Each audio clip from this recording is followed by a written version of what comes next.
परम वंदनीय सद्गुरुदेव, मुद मंगलमय संत समाज एवं यूट्यूब के सम्मानित मित्रगण, आप हमारे चैनल को सब्सक्राइब नहीं किए हैं तो अवश्य कर लीजिए।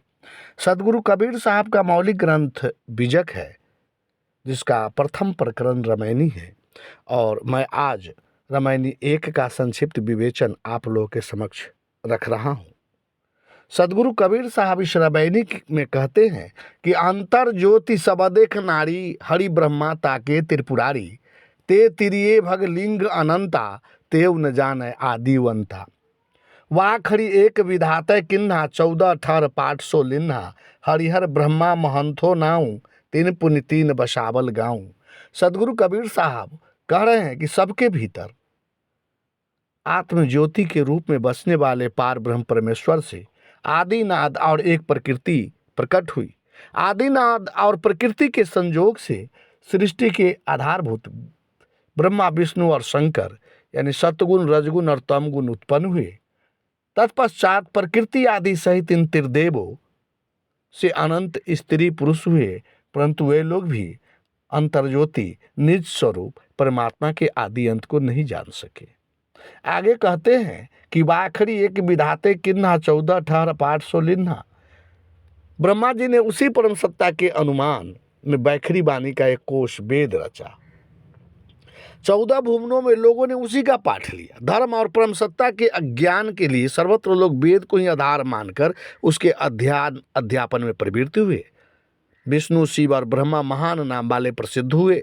उन लोगों ने पुनः 14 लोकों में से 3 ग्राम भूलोक, स्वर्गलोक और पाताल लोक को प्रमुख बनाया। आगे कहते हैं कि 3 पुनि रचल खंड ब्रह्मंडा, 6 दर्शन 96 पाखंडा।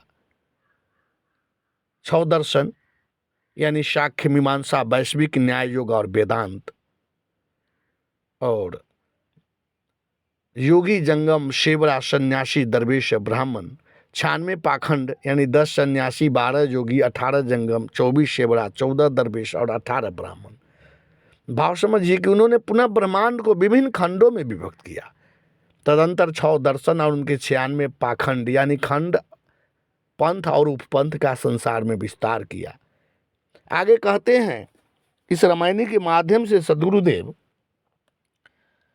कि पेट ही काहू न वेद पढ़ाया, सुन्नति कराए तुरक नहीं आया, नारी मोचित गर्भ पर सूती, स्वांग धरे बहुते करतूती। तहिया हम तुम एकै लोहू, एकै प्राण व्यापय मोहू, एकै जन जना संसारा, कौन ज्ञान ते भयउ निनारा। कि माता के पेट से हिंदू वेद पढ़कर नहीं आए, मुसलमान भी माता के पेट से सुन्नत करा करके नहीं आए। नारी अपने गर्भ को प्रसव काल में एक समान जन्म देती है। जन्मजात बच्चा न हिंदू होता है, न मुसलमान और न अन्य कुछ भी, सभी एक समान इंसान मनुष्य होते हैं। तत्पश्चात मनुष्य हिंदू, मुस्लिम, सिख, ईसाई आदि के विभिन्न भेष सीखा, पगड़ी, दाढ़ी, यज्ञोपवीत, सुन्नत इत्यादि और अनेक कर्म यानी अरदास, पूजा, संध्या तर्पण, बलि, हवन, नमाज, रोजा, कुर्बानी को धारण कर लेते हैं। आगे कहते हैं कि तहिया हम तुम एकौ लेहु, एक प्राण व्यापय मोह। माता के गर्भ में हिंदू, मुसलमान, ईसाई, यहूदी, पारसी आदि सभी मानव एक ही तरह के रक्त से बनते हैं, एक से प्राण वायु सब में व्यापते हैं, सभी एक से मोह अज्ञान में पड़े रहते हैं। संसार के सभी स्त्री पुरुष एक समान हैं, अथवा संसार में स्त्री यानी माता से जन्म सभी का एक समान होता है। फिर किस ज्ञान से तुम लोग न्यारा हो गए हो। कहने का भाव है कि महाकरुणावतार सदगुरु कबीर साहब मानवों के पारस्परिक द्वेष व मनुष्य को देखकर बहुत दुखी होते हैं। वे मानव मात्र को इस सत्य का साक्षात्कार कराना चाहते कि समस्त मानव एक है। और आगे कहते हैं कि भव बालक भग द्वारे आया, भग भोगी के पुरुष कहाया, अभिगति की गति काहू न जानी, एक जीव किन कहो बखानी। जो मुख होए जीव 10 लाखा, तो कोई आय महंतो भाखा। इस संसार में बालक अशुद्ध जनेन्द्रियों द्वार से होकर आया, पुनः उसी द्वार के भोग में आसक्त होकर पुरुषपति कहलाया। इसी भोग शक्ति के कारण परमात्मा के रहस्यों को किसी ने नहीं जाना। परमात्मा के अनंत रहस्यों को एक जीव से कहाँ तक बखान किया जाए। यदि मुख में 10 लाख जीव हो तब कोई महान पुरुष आकर कुछ वर्णन नहीं कर सकते। कहने का भाव है कि भोग शक्ति ही भटकन एवं दुख का कारण है। भोग शक्ति के कारण लोग परमात्मा को किंचित भी नहीं जान सकते।